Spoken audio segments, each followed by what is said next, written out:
Bonjour, aujourd'hui c'est la journée internationale du clitoris. Alors petit rappel, le clitoris est le seul organe humain qui est exclusivement dédié au plaisir.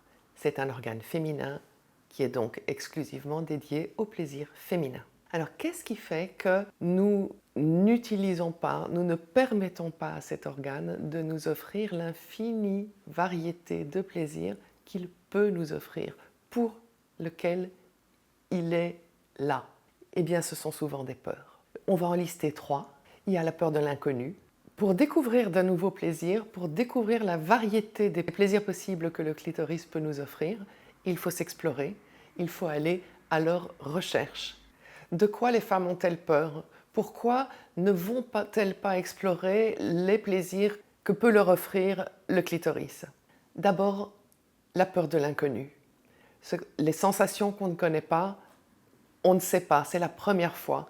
Alors pour découvrir de nouvelles sensations, un des moyens c'est d'utiliser des jouets, des sextoys, et beaucoup de femmes bloquent, passent pas le pas, ne vont pas acheter un premier sextoy, ne font pas cette première expérience parce qu'elles ne savent pas vraiment ce que ça peut leur apporter, elles ont peur de l'inconnu.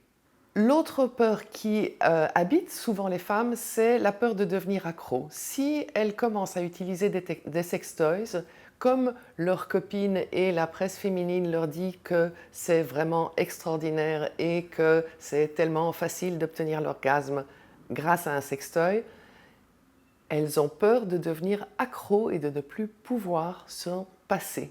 La troisième peur que j'ai envie d'évoquer aujourd'hui, c'est la peur de ne plus avoir envie de faire l'amour avec un être de chair et de sang, de ne plus avoir envie de faire l'amour avec son amoureux.